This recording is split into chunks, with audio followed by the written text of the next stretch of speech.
नमस्कार दोस्तों। इस वीडियो में हम पिछले एक महीने का करंट अफेयर जो है वो पढ़ने वाले हैं और इसका सोर्स मैंने लिया है अंतर्राष्ट्रीय क्रोनोलॉजी, जो कि जीके की बहुत ही शानदार पत्रिका है और बहुत अच्छे क्वेश्चन जो है एग्जाम में कवर करती है। तो आपने अगर दिसंबर वाली क्रोनोलॉजी पढ़ ली है तो ये वीडियो आपकी रिवाइज करवा देगा, और अगर नहीं पढ़ी है तो इसके बाद में आप पढ़ोगे तो एकदम आसानी से समझ में आ जाएगी। और अगर आपके पास मान लो इतना समय नहीं है कि आप नहीं पढ़ पाएँ तो आप ये नोट्स पढ़ के चले जाना। 18 पेज के नोट्स हैं, उनको हम पहले समझेंगे और फिर इसकी पीडीएफ आपको टेलीग्राम पर अवेलेबल करवा देंगे। तो शुरू करते हैं। और ये जो वीडियो है वो वीडियो एग्ज़ाम अब 1-2 दिन बाद है, ग्राम विकास अधिकारी वाला या फिर जैसे first grade, second grade, RS mains या अन्य कोई भी एग्ज़ाम हो, करंट अफेयर की दृष्टि से बहुत उपयोगी है। और एक महीने का करंट अफेयर 1 घंटे में सारी इम्पोर्टेंट चीज़ें इसमें कवर है। ठीक है, तो शुरू करते हैं इसमें। तो देखिए, इसमें सबसे पहला पॉइंट जो है वो आया हुआ है यहाँ पे ऑकस का। ठीक है, तो ऑकस क्या है, यहाँ से क्वेश्चन बन सकता है कि इसमें कितने देश शामिल है या कौन सा शामिल नहीं है। तो इसमें 3 देशों का समूह है, आप याद रखना। ए से हो गया ऑस्ट्रेलिया, यू से हो गया यूके यानी यूनाइटेड किंगडम यानी कि ब्रिटेन या इंग्लैंड, और यूएस का मतलब यूनाइटेड स्टेट यानी अमेरिका। तो आप समझ गए, ऑस्ट्रेलिया, अमेरिका और ब्रिटेन। इसमें आप देखिए ब्रिटेन और अमेरिका की तो पुरानी दोस्ती है। ब्रिटेन अमेरिका का एक तरह से मातृदेश है। अमेरिका आज़ादी ब्रिटेन से ही हुआ था, और प्रथम विश्व युद्ध हो, दूसरा विश्व युद्ध हो, तब से लेके वर्तमान तक दोनों अच्छे दोस्त हैं। अब ये जो ऑस्ट्रेलिया है ये भी अब अमेरिका का अच्छा दोस्त बन रहा है। क्यों? क्योंकि इन दोनों का जो प्रतिद्वंद्वी है यानी कि चीन, वो इन दोनों का ही है। चीन से ऑस्ट्रेलिया को भी खतरा है और चीन अब अमेरिका को भी चुनौती दे रहा है। विश्व का नंबर 1 अब जो है वो चीन बनना चाह रहा है। तो अब इसलिए हुआ क्या है कि ऑस्ट्रेलिया, ब्रिटेन और अमेरिका, इन्होंने एक समझौता किया है जिसमें ब्रिटेन और अमेरिका ये क्या करेंगे, इनके पास तो पहले से ही है ये तकनीक। अब ये ऑस्ट्रेलिया को परमाणु संचालित पनडुब्बी की तकनीक देने के लिए राजी हो गए हैं। ये कह रहे हैं कि भाई हम ऑस्ट्रेलिया को भी बराबर मुकाबले का बनाएंगे। कल को अगर चीन से कोई लड़ाई हो जाए तो ब्रिटेन और अमेरिका के पास तो ये तकनीक है ही, और वो हर किसी को ये तकनीक देते नहीं है, मगर उन्होंने ऑस्ट्रेलिया को देने की बात का समझौता कर लिया है 22 नवंबर 2021 को। इसमें 8 पनडुब्बियाँ जो है वो ऑस्ट्रेलिया को दी जाएगी। तो बात समझ में आ गई आपके। ऑकस क्या है? 3 देश है, ऑस्ट्रेलिया, यूके और यूएस। अब यहाँ आपके कंफ्यूज करने के लिए आपको कैसे कनाडा दे सकते हैं, कुछ भी दे सकते हैं, तो वो आपको समझ लेना है। ठीक है, अब इसमें देखो, इसका कारण, इस कारण से एक घटना और हुई यूरोप में। ऑस्ट्रेलिया के साथ में फ्रांस का एक रक्षा सौदा हो रखा था जिसमें कोई मिसाइल या पनडुब्बी वगैरह का होगा, तो वो क्या है कि अब रद्द कर दिया। क्यों? क्योंकि ऑस्ट्रेलिया ने कहा कि भाई अब हमें यहाँ से मिल रहा है जब अमेरिका से, तो फिर फ्रांस से क्यों लें। तो फ्रांस इस ऑकस से थोड़ा नाराज है। नाराज होना स्वाभाविक है, फ्रांस को वित्तीय नुकसान हो रहा है ना, हथियार बेचते हैं तो फायदा भी तो होता है। तो इस प्रकार से अगला जो है आगे देखते हैं इसमें पेज, जलवायु परिवर्तन प्रदर्शन सूचकांक। ठीक है, तो संस्था है जर्मन वॉच। शीर्ष 3 स्थान जो है इसमें किसी का नहीं आया, यानी कि जो मानक है जलवायु परिवर्तन के हिसाब से उसमें टॉप 3 में कोई रहा ही नहीं, परंतु चौथा स्थान डेनमार्क का आया है और 10वीं रैंक भारत की है। तो ये आप थोड़ा सा ध्यान में रख लेना, जलवायु परिवर्तन प्रदर्शन सूचकांक में भारत का स्थान 10वां है। ये 68.22 स्कोर है। स्कोर का आधार क्या माना है? ग्रीन हाउस गैसें। ग्रीन हाउस गैसें के बारे में आप जानते ही होंगे, कार्बन डाइऑक्साइड इत्यादि। वो सबसे मेन है कार्बन डाइऑक्साइड, अक्षय ऊर्जा यानी कि रीन्यूएबल, सौर ऊर्जा, पवन ऊर्जा इत्यादि, और जलवायु, इन सब को लेकर। अगला है ISA, इंटरनेशनल सोलर अलायंस। ये आपको याद होगा 2015 में इसकी घोषणा हुई थी। भारत और फ्रांस ने सबसे पहले इसके बारे में बात की थी। तो ये सोलर यानी कि अब आपको पता है कि पेट्रोल के भाव और पेट्रोल के भंडार, भाव तो बढ़ रहे हैं, भंडार खत्म हो रहे हैं, कम हो रहे हैं। तो अब आने वाला जो समय है, एक तो जलवायु परिवर्तन की दृष्टि से भी ये अक्षय ऊर्जा का है, तो अब क्या है कि सोलर ऊर्जा पर विशेष फोकस दिया जा रहा है। तो अमेरिका जो है वो अंतर्राष्ट्रीय सौर गठबंधन का सदस्य बन गया है और ये 101वां सदस्य इसका बना है। यानी अब जो समय है ना वो ऐसे है कि जो देशों के संगठन उस प्रकार के नहीं बन रहे पहले गुटनिरपेक्षता की तरह, अब बन रहे हैं सौर ऊर्जा को लेकर। तो ISA जो है ये संगठन, इसने 5 गीगावाट क्षमता की सौर परियोजनाओं पर कार्य कर रहा है।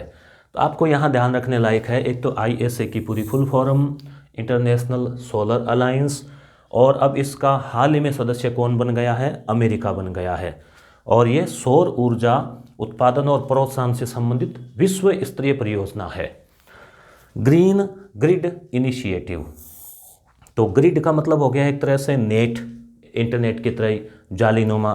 तो ग्रीन एनर्जी, तो एक सूर्य एक विश्व एक ग्रिड, ये नारा भी COP 26 के दौरान मोदी जी ने दिया था।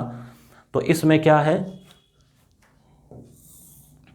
GGI, यानी इसका अगर हम देखें तो ग्रीन ग्रिड इनिशिएटिव, तो UNFCC, ये क्या है, United nation framework on climate change conference या इस तरह से। तो इसमें COP 26 अभी ये जो सम्मेलन हुआ, इसका आपसे प्रश्न पूछा जा सकता है कि कहाँ पर हुआ। तो ये ग्लासगो में हुआ था। इसमें UK और इंडिया प्रेसिडेंसी के द्वारा घोषणा की गई कि जब सूर्य एक है, विश्व एक है, तो फिर सोलर ऊर्जा को सभी लोग क्यों नहीं अपना सकते। तो क्यों न सबसे ज़्यादा अब ध्यान सोलर ऊर्जा पर ही दिया जाए और एक ग्रिड तैयार की जाए। तो 5 सदस्य जो है वो इसके बने हैं, अमेरिका, ऑस्ट्रेलिया, ब्रिटेन, ये देखो ऑकस वाली। अब फ्रांस उसमें नाराज़ हो गया था, मगर यहाँ सोलर ऊर्जा के मामले में फ्रांस और भारत, ये यहाँ पर भी हमने पढ़ा ISA, तो ये साथ में है। तो इस प्रकार से आप आसानी से इसे याद रख सकते हैं। 80 देशों ने एक सूर्य घोषणा पत्र पर हस्ताक्षर कर दिए हैं। तो बात समझ में आ रही होगी आपके। अभी चल रहा है अंतर्राष्ट्रीय घटनाक्रम G20 शिखर सम्मेलन।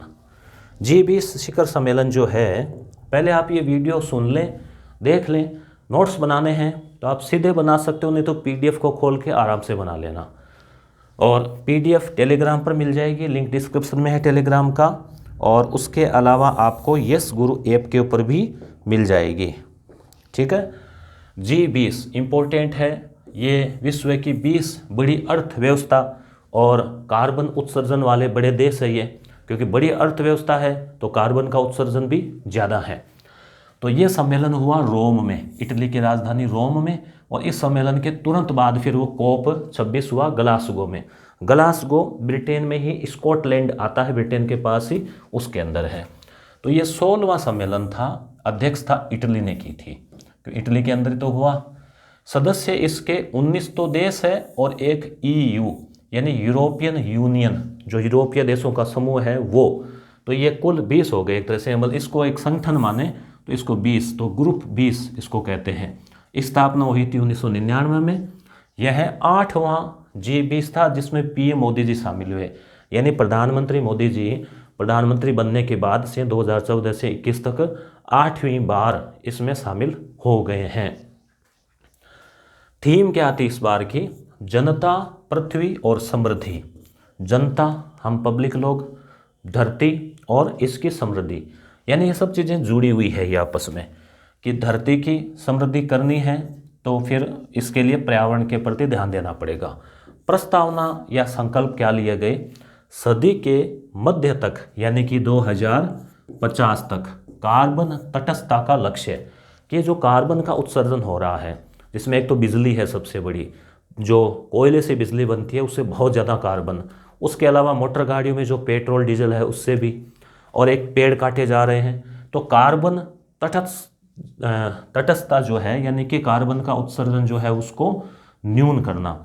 ग्लोबल वार्मिंग को 1.5 डिग्री सेल्सियस तक सीमित रखना, कि 1.5 डिग्री से ज़्यादा नहीं बढ़ने देना है, नहीं तो मानवता के लिए बहुत बड़ा खतरा जो है वो हो जाएगा। ठीक है, तो इतनी बात समझ में आ गई आपके। तो पूछा जा सकता है कि जी हुआ रोम में हुआ, ठीक है। आगे चलते हैं। अब इसी सम्मेलन में मोदी जी ने अपना विजन रखा। क्या रखा? पीएम मोदी जी ने कहा one earth one health. Clear तो दिख रहा होगा ना आपको। वन अर्थ यानी धरती एक है, तो हेल्थ संबंधी सिस्टम भी जो है वो एक होना चाहिए, और विजन सामने रखा। भारत 1 दिसंबर 2022 से G20 की अध्यक्षता करेगा, ये इंपॉर्टेंट है। तो 2022 यानी अगले साल जो है वो G20 की भारत के पास अध्यक्षता आ जाएगी। अभी इटली के पास है, और सम्मेलन भी फिर अपने पास होने वाला है। तो फिर 2023 में जो G20 की बैठक होगी वो भारत में होगी। तो यहाँ से भी एक क्वेश्चन आगे का बन सकता है, 2 साल बाद का, अभी एडवांस ही। ठीक है। अब है COP26 सम्मेलन, बहुत इंपॉर्टेंट है। एक क्वेश्चन आपको निश्चित रूप से मिलेगा आगामी परीक्षा में कि कोप कौन सा था? 26। कैसे याद रहेगा? ABCD में कितने अक्षर होते हैं? 26।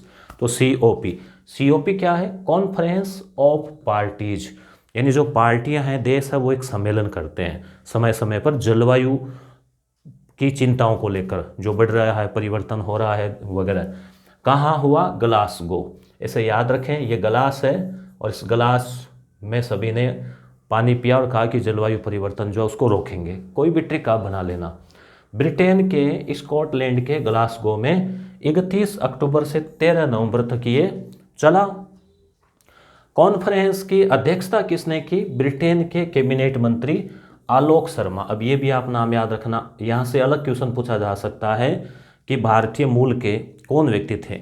तो आलोक शर्मा। देखो भारत की धाक देखो आप, अमेरिका हो, ब्रिटेन हो, कहीं भी, और बड़ी बड़ी कंपनियों के, ट्विटर के भी अभी बने हैं ना वो CEO। तो भारतीय मूल के लोग जो है विश्व के बड़े बड़े पदों पर काबिज हो रहे हैं। तो ये हम लोगों के लिए गर्व की बात है। 197 देशों ने ग्लासगो जलवायु संधि पर सहमति दी, और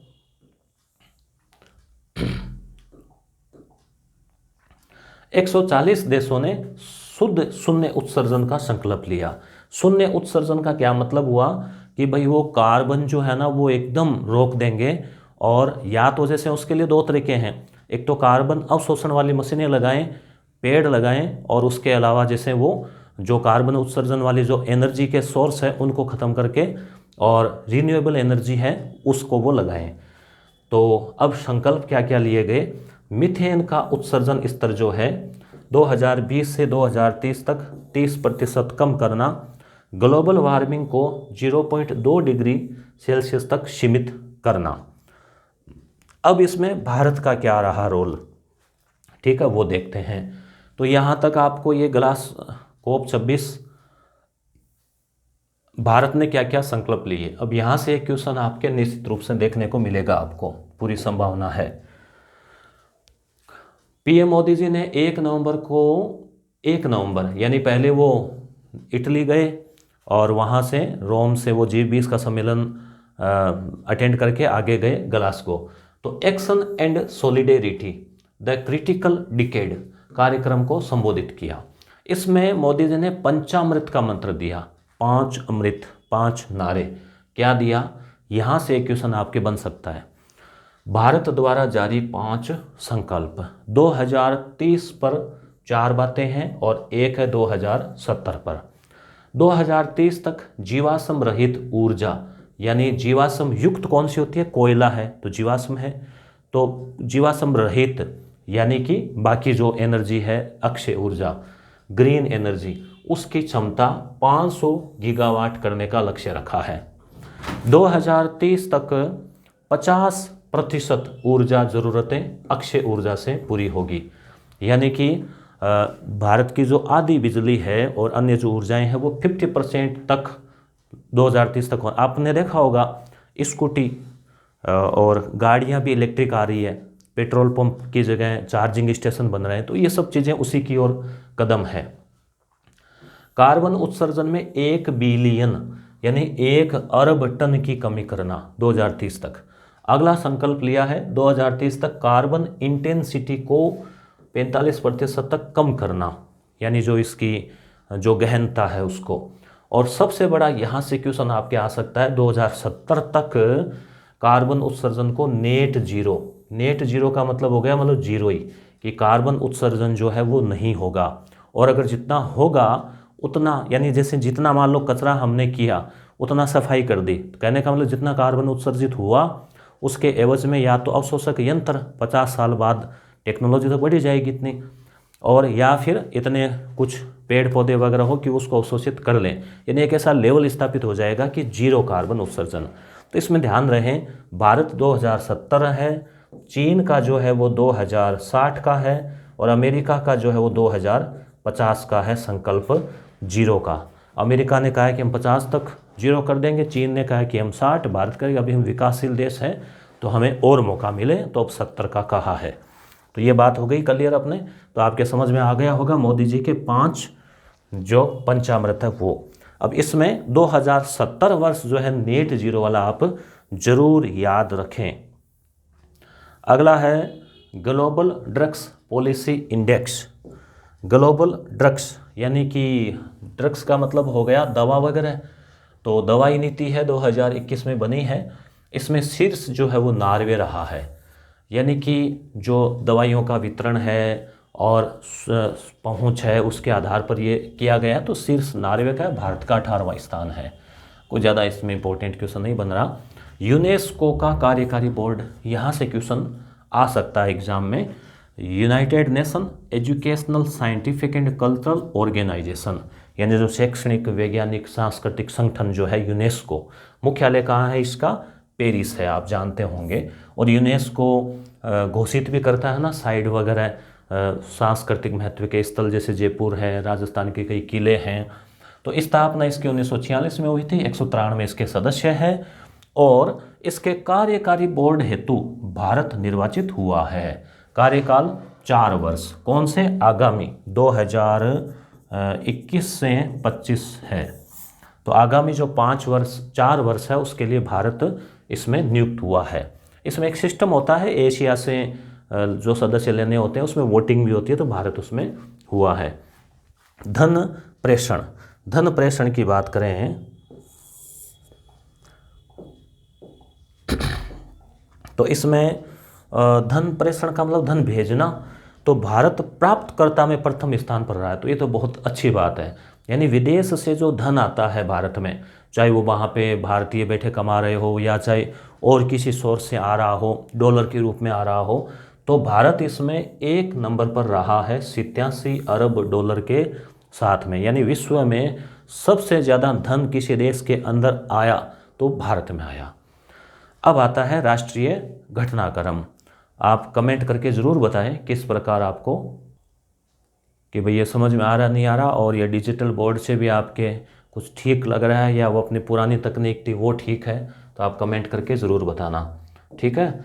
अब है राष्ट्रीय घटनाक्रम। तो अंतर्राष्ट्रीय घटनाक्रम आपके समझ में आ गया होगा। AUKUS 3 देश है उसमें, उसके अलावा जलवायु परिवर्तन COP26 ग्लासगो में हुआ, पंचामृत 2070 तक नेट जीरो, तो 2-3 बातें आप उसमें से अवश्य याद रख लेना, और परमाणु पनडुब्बी तकनीक ऑस्ट्रेलिया को दी जाने वाली है, वगैरह वगैरह। अब राष्ट्रीय घटनाक्रम पे आते हैं। कृषि कानून निरसन विधेयक 2021 पारित हो गया। साल भर से जो देश भर में चल रहा था बहुत बड़ा विरोध, तो 3 विवादास्पद कृषि जो कानून थे 2020 में, लगभग 1 साल से ज़्यादा टाइम हो गया, पारित किए गए थे। उसमें कौन कौन से कानून थे, थोड़ा सा आप उनके नाम ध्यान में रख लें। पहला है कृषि उत्पादन व्यापार और वाणिज्य विधेयक 2020। इसमें यह कहा गया था कि किसान अपनी फसल को मनचाही जगह पर दूसरे राज्यों में बेच सकते हैं, ठीक है। इसमें मतलब एक स्टेट से दूसरे स्टेट में भी। दूसरी बात, किसान सशक्तिकरण संरक्षण मूल्य आश्वासन। इसमें क्या था, जो है इसमें यह था कि कृषि सेवा अधिनियम 2020, इसमें मतलब मूल्य का आश्वासन था। यानी कि मान लीजिए कोई कॉन्ट्रैक्ट फार्मिंग है, कोई कंपनी है और किसान से वो समझौता करती है कि भाई तुम्हारी जो फसल है वो मैं इतने में खरीद रहा हूँ। अब मान लो किसान की फसल खराब हो गई, तो उसकी भरपाई का जो एग्रीमेंट है वो कंपनी करती थी और कंपनी उसको देती थी। यानी एक तरह से मूल्य का आश्वासन जो है वो दिया जा रहा था। ये दूसरा कानून था। और जो तीसरा कानून है वो था आवश्यक वस्तु संशोधन अधिनियम। यानी कुछ चीज़ें ऐसी होती है जो अति आवश्यक होती है, जैसे मान लो प्याज है, आलू है, इस प्रकार की चीज़ें, खाद्यान्न हो गए, दालें हैं, खाद्य तेल है। तो ऐसी वस्तुओं को स्टॉक लिमिट हुआ करती थी पहले कि इससे ज़्यादा नहीं कर सकते, क्योंकि वो आवश्यक वस्तु थी। अब इनका उत्पादन काफ़ी होने लग गया तो अब इतनी चिंता नहीं है। तो इसमें क्या है, स्टॉक लिमिट को हटा लिया गया था। तो एक ये आवश्यक वस्तु वाला था, मगर तीनों ही कानूनों का किसानों ने विरोध किया, अलग अलग तर्क दिए कि भी इससे कई नुकसान भी हो सकते हैं वगैरह वगैरह। तो फिर 19 नवंबर को आपको याद होगा, मोदी जी ने टीवी पे आके राष्ट्र के नाम संबोधन किया और उसमें गुरु नानक जयंती के प्रकाश पर्व पर उन्होंने जो है घोषणा की, कानूनों को रिवील करने की, वापस लेने की। और 29 नवंबर 10 दिन बाद जो है उक्त तीनों कानूनों को वापस ले लिया गया। इसके लिए एक संविधान में प्रावधान भी है, अनुच्छेद 245, इसे भी आप ध्यान में रखें। इसमें कहा गया है कि सरकार किसी कानून को वापस भी ले सकती है, जैसे पारित कर सकती है वैसे उस तरह से। कृषि मंत्री कौन है ये भी ध्यान में रखें, इन्होंने इसको प्रस्ताव को पारित करवाया था, तो नरेंद्र सिंह तोमर है। ठीक है, अब हम बात करते हैं आगे। नीति आयोग द्वारा राष्ट्रीय बहुआयामी निर्धनता सूचकांक जारी किया है। तो नीति आयोग ने ये जारी किया है MPI, यानी मल्टी लेवल हो गया ना, मल्टी लेवल पुअर्टी इंडेक्स ऐसे। तो NFHS4 national family health survey, यानी राष्ट्रीय फैमिली परिवार स्वास्थ्य सर्वे। तो ये सर्वे होता है 4 पर आधारित ये आंकड़े हैं, उसके बाद में 5 और आ गया ये, परंतु 5 के आंकड़े जारी नहीं हुए अभी, मतलब इस टाइप के निर्धनता के आंकड़े जारी नहीं हुए हैं। बाकी हम 5 की भी बात करेंगे आगे। तो स्वास्थ्य, शिक्षा और जीवन स्तर, ये 3 ही आयाम होते हैं। देखो, शिक्षा सबसे इम्पोर्टेंट है, स्वास्थ्य उतना इम्पोर्टेंट है, और जीवन स्तर कि भाई हमारा पोषण स्तर वगैरह क्या है। तो 3 आयाम के आधार पे जो है निर्धनता के सूचकांक जारी किए हैं। सर्वाधिक निर्धन राज्य जो है वो बिहार है, तो ये आप ध्यान में रखना, बिहार सबसे ज़्यादा गरीबी। उससे कम 2 नंबर पे झारखंड है और उससे फिर यूपी है। और अगर हम सर्वाधिक निर्धनता वाले केंद्र शासित प्रदेश की बात करें तो दादर और नगर हवेली। ये ध्यान रहे, ये एक ही क्षेत्र का नाम है और बीच में लगा हुआ है। सर्वाधिक धनी की हम बात करें या कम गरीबी की बात करें तो केरल। पहले पंजाब हुआ करता था, मगर शिक्षा में भी केरल आगे हैं, लिंगानुपात में आगे हैं, और अब आर्थिक समृद्धि में भी केरल आगे हैं। गोवा फिर इससे कम, और सिक्किम फिर उससे कम, यानी 3 ये टॉप के और 3 वो लास्ट के। 3 नहीं तो आप एक एक जरूर याद रख लेना, बिहार और केरल। साक्षरता में भी यही है, बिहार और केरल। तो यहाँ पर भी शिक्षा, स्वास्थ्य, तो उस हिसाब से अब साक्षरता ज़्यादा है तो निश्चित रूप से स्वास्थ्य के प्रति भी जागरूक होंगे, बीमारियां कम होगी, टीकाकरण ज़्यादा होगा वगैरह वगैरह। केंद्र शासित प्रदेशों की बात करें तो सबसे अच्छी स्थिति में पुडुचेरी है। और राजस्थान के स्थान की बात करें तो राजस्थान का स्थान ऊपर से 8वां है बहुआयामी निर्धनता में। जैसे मान लो बिहार, झारखंड, यूपी, ऐसे चलते चलते 8वां स्थान, नहीं ये तो नीचे से हुआ, ऊपर से, ठीक है, यानी केरल, गोवा, सिक्किम में से। तो अब हम, आपकी बात समझ में आ गई होगी नीति आयोग वाली। इसमें राजस्थान का स्थान 8वां और सबसे गरीब स्थिति बिहार की, सबसे अच्छी स्थिति केरल की। केंद्र शासित प्रदेश भी ध्यान रख लेना, दादर नगर हवेली और पुडुचेरी। आगे चलते हैं, 52वां अंतर्राष्ट्रीय फिल्म महोत्सव। तो ये फिल्म महोत्सव जो है पिछले कई सालों से अक्सर ये गोवा में ही होता आ रहा है। तो ये कहाँ पर हुआ, सीधा सीधा प्रश्न पूछ लिया जाए तो गोवा में हुआ, IFFI। और वैसे इसमें इसकी वो इस तरह से वो लोगो रखते हैं इसका। तो international film festival of India, अंतर्राष्ट्रीय नाम भी है और इंडिया भी है, एक आई से इंडिया, एक से इंटरनेशनल। तो गोवा के पणजी के श्यामा प्रसाद मुखर्जी इंडोर स्टेडियम में हुआ। और गोवा के CM भी ध्यान में रख लें, डॉक्टर प्रमोद सावंत हैं। ब्रिक्स देश आप जानते होंगे, BRICS, यानी ब्राज़ील, R से रसिया, I से इंडिया, C से चाइना और S से साउथ अफ्रीका, यानी 5 देशों का समूह है ब्रिक्स। उन देशों का फिल्म महोत्सव भी इसके साथ मनाया गया है, यानी उन देशों ने भी अपनी अपनी अच्छी अच्छी फिल्मों का वहाँ प्रदर्शन किया। इंडिया तो इसमें है ही। इंडियन फिल्म पर्सनैलिटी, ये यहाँ से इम्पोर्टेंट है। Indian film personality of the year award जो है 2 लोगों को मिला है, एक तो हेमा मालिनी को और एक प्रसून जोशी को। ये आप ज़रूर याद रख लेना, एक तो गोवा याद रखना और एक ये 2 नाम याद रखना। सर्वश्रेष्ठ फिल्म, ये भी इम्पोर्टेंट है, का स्वर्ण मयूर पुरस्कार यानी एक सोने का मोर बना हुआ जो है वो दिया जाता है उसमें।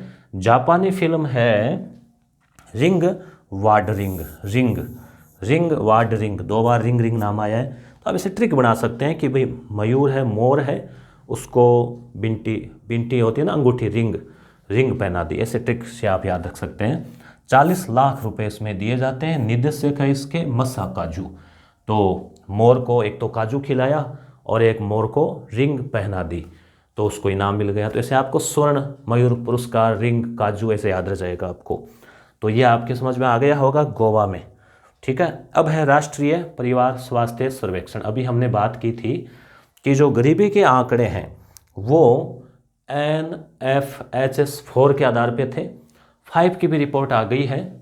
इस 5 की 2 चरणों में रिपोर्ट तैयार हुई। एक तो 2019 में आई थी, अब ये जो दूसरे चरण वाली जो रिपोर्ट है वो 2021 में आई है। ठीक है, और आगे बात करें हम, चरण सेकंड के आंकड़े जो है वो जारी हो चुके हैं। चरण सेकंड में 8 राज्य थे, शायद मुझे याद आ रहा है, उसमें राजस्थान भी शामिल था, यानी राजस्थान सेकंड चरण वाले में शामिल था। ये नीति आयोग ने और केंद्रीय स्वास्थ्य और परिवार कल्याण मंत्रालय ने जारी की है। वर्ष 2019 से 21 के आंकड़े, पिछले 2 सालों के आंकड़े इसमें जारी हुए हैं कि भी स्वास्थ्य कैसा है, क्या स्थिति है, लिंगानुपात क्या है, साक्षरता की क्या स्थिति है। तो इसमें क्या है कि जैसे जो कोरोना काल था उसके आंकड़े आए हैं मुख्यतः। तो ये एक अच्छी खबर है इसमें कि लिंगानुपात जो है वो यहाँ पे बढ़ावा बता रहे हैं 2 सालों में। 1000 पुरुषों की तुलना में महिलाओं की संख्या 1020 है, जो कि एक आश्चर्यजनक रूप से वृद्धि को दर्शा रहा है। प्रजनन दर की बात करें तो 2.2 से घटकर 2 हो गई है, यानी कि जो जनसंख्या है उसमें भी एक परिवार में औसत 2 बच्चे का जो एक फॉर्मेट है, यानी 2.2 था पहले, 2 पे आ गया है। ठीक है, और प्रजनन दर सबसे कम चंडीगढ़ की रही है और सबसे ज़्यादा यूपी की रही है 2.4। और यूपी में तो वैसे भी आबादी भी ज़्यादा है तो प्रजनन दर भी ज़्यादा है। अस्पतालों में जो जन्म है, प्रसव दर है, क्योंकि सरकार ये चाहती है कि प्रजनन जो है वो अस्पताल में हो ताकि बच्चे की जन्म लेते ही उसको कोई स्वास्थ्य संबंधी कुछ दिक्कतें हो और हो तो उसका इलाज हो सके और शिशु मृत्यु दर को घटाया जा सके। तो इसलिए ये जो सरकार विभिन्न प्रकार की योजनाएं भी चलाती है ताकि जो डिलीवरी है वो हॉस्पिटल में हो। कुछ प्रोत्साहन राशि भी दी जाती है। तो ये बढ़ा है, पहले 79 था और अब बढ़कर 89 हो गया है। तो ये भी एक अच्छा संकेत है। आगे हम बात करें SDG, शहरी सूचकांक डैशबोर्ड। SDG का मतलब होता है S सस्टेनेबल यानी सतत, D यानी डेवलपमेंट यानी विकास और G यानी गोल, सतत विकास लक्ष्य। सतत विकास का क्या मतलब होता है? एक तो विकास यानी कि डेवलपमेंट हुआ, मगर विकास में नुकसान ना हो, चाहे वो खनिज संसाधनों का अत्यधिक दोहन हो, चाहे पेड़ पौधों का नुकसान हो, या किसी प्रकार का नुकसान न होते हुए संतुलित विकास होता है, उसे सतत विकास कहते हैं। तो सतत विकास लक्ष्य की बात करें तो ये नीति आयोग और इस जर्मन संस्था ने इसको जारी किया और इसमें शीर्ष स्थान शिमला का रहा। यानी भारत की बात करें, भारत के शहरों की, तो आप ध्यान में रखें SDG शहरी सूचकांक में जो शीर्ष स्थान है वो शिमला का रहा और निम्न स्थान जो है वो पटना का रहा। तो बिहार का स्थान तो वैसे भी साक्षरता में और फिर गरीबी में, उन सभी में डाउन वाली स्थिति में ही है, तो पटना आपको याद रह जाएगा। और ये शिमला जो है आप ऐसे ध्यान में रख लेना, हिमाचल प्रदेश। अब आता है भारत व ADB। ADB का पूरा नाम क्या है, कमेंट करना चाहेंगे आप? ADB है एशियन डेवलपमेंट बैंक, एशियाई विकास बैंक, और इसका मुख्यालय जो है जहाँ तक मुझे याद आ रहा है फिलीपींस की राजधानी मनीला में है। तो ये भी क्या करती है, मतलब कौन, जो बैंक है ये भी ऋण वगैरह देती है, जैसे विश्व बैंक देती है। तो कई योजनाएं विश्व बैंक से और कई योजनाएं इसके द्वारा चलती है। तो क्वेश्चन इस प्रकार का आ सकता है, कैसा कि 13 राज्यों के शहरी क्षेत्रों में व्यापक स्वास्थ्य देखभाल की पहुंच को मजबूत बनाने हेतु $300 मिलियन का ऋण एडीबी ने दिया है।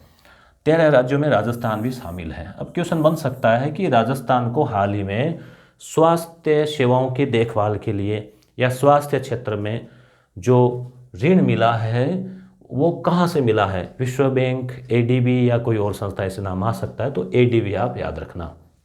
श्रीनगर, ये भी इम्पोर्टेंट है। मैंने इम्पोर्टेंट से भी मोस्ट इम्पोर्टेंट फैक्ट इसमें छांटे हैं। शिल्प और लोक कला के लिए यूनेस्को अभी आया था ना पहले, पेरिस मुख्यालय है और भारत इसके कार्यकारी बोर्ड का 4 साल के लिए सदस्य बना है, याद होगा आपको। तो श्रीनगर को रचनात्मक शहरों की सूची में शामिल किया गया है। और इससे पहले की हम बात करें तो जैसे देखो जयपुर, वाराणसी, मुंबई, चेन्नई, हैदराबाद और अब श्रीनगर, यानी 6 शहर। देखो कैसे याद रहेंगे, जयपुर, ठीक है, राजस्थान राजधानी, वाराणसी, ठीक है, वो मोदी जी ने यहीं से तो चुनाव लड़ा था। मुंबई और चेन्नई 2 बड़े महानगर हैं, हैदराबाद और अब श्रीनगर। तो 6 जो है वो शहर जो है वो ऐसे हो चुके हैं, ठीक है। अब आता है शीर्ष परोपकारी व्यक्ति। तो भारत की अगर इस साल की सूची की बात करें, देखो लोग कितना कितना दान करते हैं, भारत में दानदाताओं की भी कोई कमी नहीं है। तो सबसे बड़े जो दानदाता है वो है अजीज प्रेम जी, कंपनी है इनकी विप्रो। इन्होंने शिक्षा के क्षेत्र में ये मुख्यतः दान देते हैं। 9,713 करोड़ का तो इन्होंने दान कर दिया।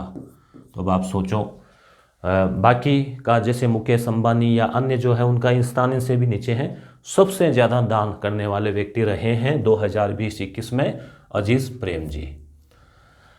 स्वच्छ भारत मिशन ये चल ही रहा है। अब इसका 2.0 अर्बन यानी शहरी और अमृत 2.0 अमृत योजना भी चल रही है शहरों की स्वच्छता के लिए, सीवरेज के लिए, पानी के लिए। तो ये दोनों का अब दूसरा वर्जन शुरू हो गया है 2.0। तो शहरों को कचरा मुक्त बनाने के लिए और 47 तो शहरों को कचरा मुक्त बनाने के लिए तो है ये स्वच्छ भारत मिशन, जिसमें घर के आगे गाड़ी भी आती है, कचरा ले जाती है, कचरे का निस्तारीकरण होता है वगैरह वगैरह, लोगों को जागरूक किया जाता है। और 4700 कस्बों के घरों में नल जल कनेक्शन यानी घर पे जो टूंटी वाला कनेक्शन वो करने के लिए जो है अब अमृत योजना जो है उसका 2.0 वर्जन लागू किया गया है। पहले वाली जो अमृत थी 1 शुरुआत हुई अमृत योजना, तो उसमें क्या था कि ये Atal mission for resolution urban transformation, ऐसा इसका कुछ नाम है। तो इसमें जैसे शहरों में सीवरेज का जो सिस्टम अंडरग्राउंड, उसके अलावा पीने के पानी की व्यवस्था, सौंदर्यीकरण, पार्क वगैरह, शिक्षा आदि विकास के लिए था मुख्यतः। इंदौर का नाम आ रहा है लगातार स्वच्छ शहरों में। तो इंदौर जो है लगातार 5वीं बार भारत का सबसे स्वच्छ शहर जो है वो है। छत्तीसगढ़ सबसे स्वच्छ राज्य है और 3 टॉप स्वच्छ शहरों में इंदौर, सूरत और विजयवाड़ा। इंदौर, सूरत, विजयवाड़ा आप याद रख लेना। तो इंदौर का नाम आप जरूर याद रखना इसमें, ठीक है। और सबसे स्वच्छ राज्य की बात करें तो छत्तीसगढ़। पुलिस की भी थोड़ी सी बात हो जाए, स्मार्ट पुलिस स्कोरिंग, इसमें भी कुछ स्कोर होते हैं कि भाई सबसे स्मार्ट पुलिस, तो इसमें आंध्र प्रदेश पुलिस का, और निम्न की बात करें तो वो पुनः है बिहार। रानी कमलापति रेलवे स्टेशन, ये भी चर्चा में रहा था न्यूज़पेपर में भी, भोपाल में है। और एमपी के हबीबगंज रेलवे स्टेशन का नाम बदलकर रानी कमलापति कर दिया गया है। रानी कमलापति की भी जैसे राजस्थान में स्टोरियाँ आती है कुछ रानियों की, जैसे कर्मावती है या और है, उसी प्रकार से ये भी एक रानी रही है, उनकी भी एक स्टोरी है। तो आपको यूट्यूब पे देख लेना, मिल जाएगी जैसे। तो यह देश का पहला ISO सर्टिफाइड PPP मॉडल पर आधारित रेलवे स्टेशन है। PP मतलब पब्लिक प्राइवेट पार्टनरशिप, जिस हिसाब से सड़कें वगैरह बन रही है ना मॉडल पे, उस हिसाब से रेलवे स्टेशन को भी PPP कर दिया है। तो कमलापति नाम चेंज किया है, कहाँ पे, भोपाल में है। जनजातीय गौरव दिवस, ये भी इम्पोर्टेंट है, इसे भी आप ध्यान में रखना। 15 नवंबर सबसे इम्पोर्टेंट है, एक क्वेश्चन पूरी संभावना है आने की, पूरी संभावना कि पहला जनजाति दिवस 15 नवंबर। अमर शहीद बिरसा मुंडा की जयंती को मनाने के लिए, बिरसा मुंडा के बारे में आप पढ़ते हैं हिस्ट्री में, बिरसा मुंडा स्मृति उद्यान और स्मारक रांची में स्थापित किया गया है, तो ये भी आप ध्यान में रखना। तो यहाँ तक चीज़ें आपके क्लियर हो गई होगी। थोड़ा सा इसमें और देखते हैं, फिर आएंगे हम centre for nano technology. Centre for nano technology की बात करें, देखो दोस्तों वीडियो 1 घंटे का बनेगा, 1 से 35 मिनट का हो गया, 1 से ज़्यादा घंटा सवा घंटे का, मगर 1 महीने का पूरा करंट जीके आपके जो है रिवीजन हो जाएगा। सेंटर फॉर नैनो टेक्नोलॉजी तो केंद्रीय शिक्षा मंत्री धर्मेंद्र प्रधान के द्वारा IIT गुवाहाटी में स्थापित किया जाएगा। विश्व की सबसे ऊंची मोटर वाहन सड़क, यानी सबसे ऊंची ऐसी सड़क जहाँ पे गाड़ियाँ जा सके आराम से, और ये बनी है लद्दाख में, BRO बॉर्डर रोड ऑर्गेनाइजेशन, तो सीमा सड़क संगठन, इसने ये उमली गला दर्रे में 19,000 फीट की ऊंचाई पर बनाई है। तो इसको Guinness book of world record में भी माना गया है कि इतनी ऊंचाई के ऊपर सड़क बनाना इतनी शानदार कि कितनी भारी भरकम गाड़ियां जा सके। खाद्य सुरक्षा संग्रहालय तमिलनाडु के तंजावुर में स्थापित किया गया है। खाद्य सुरक्षा से संबंधित संग्रहालय है ये। केंद्रीय सार्वजनिक वितरण मंत्री पीयूष गोयल, ये भी आप ध्यान में रख लेना नाम इनका। तांत्या भील रेलवे स्टेशन, तो जैसे कमलापति था उसी प्रकार से यहाँ पर भी एक रेलवे स्टेशन का नाम चेंज किया गया है, तांत्या भील। ये MP के पाताल पानी रेलवे स्टेशन का नाम परिवर्तित करके, पहले नाम था पाताल पानी, अब नाम कर दिया तांत्या भील, क्योंकि यही है जैसे सम्मान देने के लिए आदिवासियों को। तो तांत्या भील को आदिवासियों का इंडियन रॉबिन हुड कहा जाता है। संभावना है कि अंग्रेज़ों से संघर्ष किया होगा इन्होंने। जेवर जो है यूपी में है। PM मोदी जी ने यूपी के जेवर में नोएडा अंतर्राष्ट्रीय ग्रीन फील्ड, यानी कि ग्रीन फील्ड का मतलब हो गया कि जलवायु के लिए जो है वो नुकसानदायक नहीं होता है, बल्कि उसमें ग्रीन एनर्जी का इस्तेमाल होता है ज़्यादातर। तो हवाई अड्डे की आधारशिला रखी है, तो जेवर यूपी है, हवाई अड्डा यहाँ पे बनेगा। अंतरिक्ष, अब पहले हम थोड़ा सा इनको वापस रिवीजन कर लें, ठीक है, क्योंकि चीज़ें बिखरी हुई है, उनको समेटना ज़रूरी है। केवल हेडलाइन देखते ही आपको फिर है ना याद आ जाएगा, केवल हेडलाइन पे ही हम देखेंगे। हाँ, पहली बात तो थी 3 कृषि कानून, तो 3 कृषि कानून जो है इनको निरस्त किया गया 29 नवंबर, ठीक है। केंद्रीय कृषि मंत्री नरेंद्र सिंह तोमर। नीति आयोग ने राष्ट्रीय बहुआयामी निर्धनता सूचकांक, इसमें सबसे गरीब बिहार और सबसे जो अमीर है वो है केरल। केंद्र शासित प्रदेशों में दादर नागर हवेली और पुडुचेरी राजस्थान का 8वां स्थान। 52वां अंतर्राष्ट्रीय फिल्म महोत्सव गोवा में हुआ, और उसमें मयूर तो आपको याद होगा, काजू और वो रिंग, ठीक है, जापानी रिंग, और पर्सनैलिटी में हेमा मालिनी और प्रसून जोशी। NFHS 5 है, इसमें लिंगानुपात 1020 हो गया है, और ये जन्म दर है वो 2.0 यानी 2% हो गई है।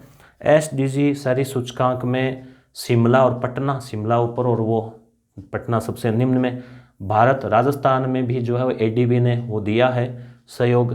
श्रीनगर जो 6ठा हो गया है शहर, जयपुर, उसके बाद में वाराणसी, फिर 2 वो महानगर मुंबई और चेन्नई, और फिर 1 हैदराबाद और श्रीनगर।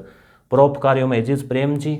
स्वच्छ भारत मिशन 2.0, अमृत 2.0, जिसमें वो 2 में अमृत में आएगा पानी वाला जल नल कनेक्शन।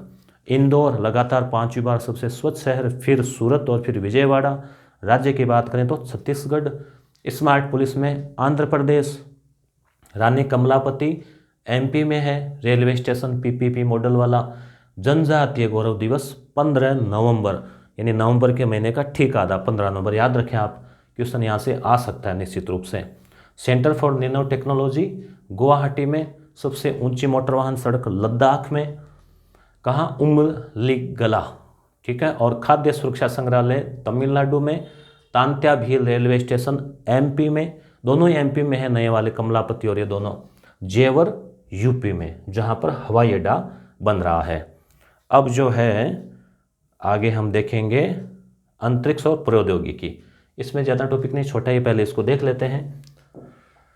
तो नासा का डार्ट मिशन, डार्ट मारवाड़ी में, या जैसे कहते हैं ना डार्ट लगाते हैं कोई चीज़ के, जैसे मान लो बारिश आ रही है, नाला आ रहा है, तो उसको रोक देते हैं, कपड़ा लगा के डार्ट लगा देते हैं।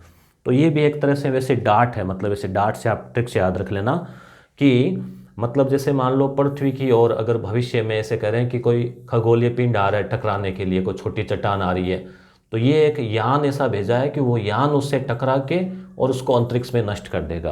तो ये डार्ट मिशन है। तो अब इसको हम देख लेते हैं। अंतरिक्ष के क्षुद्र ग्रह से अंतरिक्ष यान डार्ट को भिड़ाया जाएगा और भयंकर वो एक्सीडेंट होगा, ताकि भविष्य में पृथ्वी को किसी क्षुद्र ग्रह की टक्कर से बचाया जा सके। अब देखो वैज्ञानिक क्या क्या सोच रहे हैं कि कोई खतरा नहीं हो पृथ्वी को, ना। तो स्पेस एक्स, याद है ना आपको ये किसकी है? वो जो सबसे अमीर व्यक्ति है एलन मस्क, उनकी कंपनी के फाल्कन 9 ये जो रॉकेट है उसके द्वारा इसको लॉन्च किया जाएगा। डार्ट का वैसे पूरा नाम है डबल एस्ट्रॉइड रीडायरेक्शन टेस्ट, मतलब ये टेस्ट के लिए जो है वो होगा। तो डार्ट का आपसे पूछा जा सकता है। गुआंगमू ये चीन का पृथ्वी विज्ञान उपग्रह है, नाम से पता चल रहा है। जिरकोन ये हाइपरसोनिक क्रूज मिसाइल है। सुपरसोनिक होती है, ध्वनि की गति से तेज चलने वाली, है उससे भी तेज चलने वाली क्रूज मिसाइल है रूस की, ठीक है। जिरकोन रूस, याद रख लेना। और तुशील भारतीय नौसेना का स्टील्थ फ्रिगेट युद्धपोत, ठीक है। तुशील नाम दिख रहा होगा आपको यहाँ से, तुशील, ठीक है। और नहीं दिख रहा है तो इसको फिर ऊपर ले जाते हैं। तो तुशील, ठीक है। उसके बाद में हम बात करें सार्थक जहाज, भारतीय स्वदेशी तटरक्षक जहाज। तो सुशील तो है युद्धपोत और ये है तटरक्षक जहाज। तट यानी जो समुद्री किनारे वाले जो इलाके हैं वो, उनकी रक्षा के लिए। INS वेला, इंडियन नेवल सर्विसेज वेला। तो INS नाम वाले जो है ये, तो ये है अपने पनडुब्बी, स्कॉर्पियन पनडुब्बी, जैसे कलवरी, खंडेरी, करेंज और ये चौथी है वेला। तो ये प्रमुख पनडुब्बियाँ हैं ये। तो याद रखें पुनः, कलवरी, खंडेरी, करेंज और वेला, तो ये INS की जो पनडुब्बियाँ हैं ये। तो क्लियर हो गया इसमें। अब आर्थिक परिदृश्य देखते हैं, उसके बाद में आएगा राजस्थान का जीके। भारत गौरव ट्रेन, वीडियो जो है 42 मिनट, ठीक है। तो आप बने रहें। ये 190 पर्यटन ट्रेनें चलेगी PPP मॉडल पर। और जो पर्यटन स्थल है इसमें एक थीम रहेगी, जैसे मान लो रामायण, तो जैसे पर्यटन स्थल जो है ऐतिहासिक हो, धार्मिक हो, उनको कोई यात्रा करना चाहे तो उस हिसाब से ये रहेगी। जैसे राजस्थान में RRW हेरिटेज ऑन व्हील्स वगैरह चल रही है ना, वैसे। RBI रिटेल डायरेक्ट स्कीम, इसमें क्या है, रिजर्व बैंक ऑफ इंडिया की स्कीम है ये।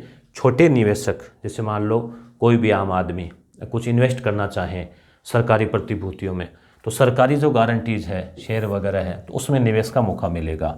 शुरुआत 12 नवंबर से निःशुल्क ऑनलाइन खाता खोलने की सुविधा रहेगी और कुछ हिस्सा उसमें ले सकते हैं। तो RBI का तो लोगों को ऐसे कोई खतरा नहीं रहेगा। RBI लोकपाल, लोकपाल क्या होता है? लोकपाल मतलब कोई शिकायत होती है। तो पहले क्या था, मान लो कोई बैंक में मान लो आपके पैसे कट गए, वापस नहीं मिले या वगैरह कोई और शिकायत हुई, तो अलग अलग पोर्टल पे शिकायत करनी पड़ती थी। अब एक पोर्टल बना दिया है। तो रिजर्व बैंक एकीकृत लोकपाल योजना, ये इसका नाम रखा गया है। और शिकायतों के लिए एकीकृत प्लेटफॉर्म जो है एक ही पोर्टल के ऊपर, मतलब एक ही वेबसाइट जो होगी वहाँ पे। तो एक पोर्टल, एक ईमेल, एक पता, एक राष्ट्र, एक लोकपाल। तो ये इस टाइप के जो है आप देख रहे हैं कई स्लोगन चलते हैं, जैसे एक पृथ्वी, एक सूर्य, एक ग्रिड, एक देश, एक राशन, इस प्रकार से। तो ऐसे ये इसका नाम रखा गया है। आधार वर्ष में बदलाव, आधार वर्ष होता है अलग अलग हर चीज़ों का। तो श्रम मंत्रालय के द्वारा मजदूरी दर का आधार वर्ष जो है वो अब 2016 कर दिया है। 2016 बराबर वो 100 या 0 ऐसे कुछ। कृषि उड़ान 2.0, उड़ान नाम आया है ना, तो उड़ान क्या होता है? हवाई जहाज। ठीक है, तो 27 अक्टूबर 2021 तारीख वारीख आप मत याद रखना। किस चीज़ से संबंधित है? कृषि उपज व हवाई परिवहन के एकीकरण हेतु। जैसे मान लो जो पूर्वोत्तर भारत के राज्य है या जो आदिवासी इलाके हैं, जंगली क्षेत्र है, वहाँ के किसानों की उपज को फिर क्या है कि वहाँ सड़क या ट्रेन की इतनी सुविधा नहीं है, तो हवाई परिवहन के द्वारा एक स्थान से दूसरे स्थान पहुँचाया जाता है। तो उसमें जो है कृषि मूल्यों में स्थिरता और लचीलापन लाने के लिए पूर्वोत्तर राज्य, पहाड़ी और जनजातीय क्षेत्रों में सुविधा देने के लिए योजना जो है वो है।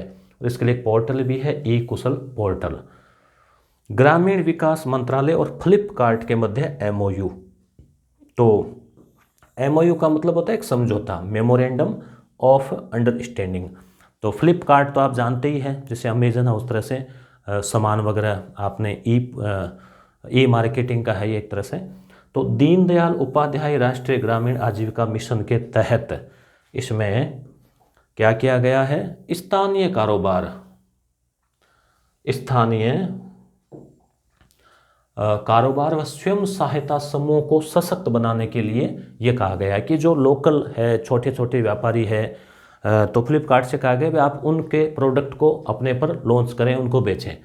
तो फ्लिपकार्ट भारत का घरेलू ई कॉमर्स, इसको बोलते हैं ई कॉमर्स मार्केट प्लेस है ये, एक प्रकार से मतलब ई मार्केट है ये। सिडबी और गूगल के बीच में समझौता हुआ है। सिडबी क्या है? एस का मतलब स्मॉल इंडस्ट्री, यानी जो छोटे उद्योग है उनको विकास करने के लिए डेवलपमेंट बैंक है ये, 1990 में स्थापना हुई थी सिडबी। तो इसका मुख्यालय लखनऊ में है।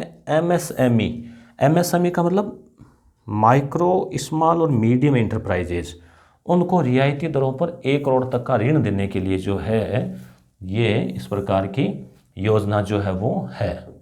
यानी कि इसमें सिडबी ने गूगल के साथ में एक समझौता किया है। गूगल से कहा है कि भाई हम थोड़ा ऋण वगैरह देना चाहें, तो गूगल के पास तो अथाह पैसे हैं तो वो ऋण वगैरह देगा।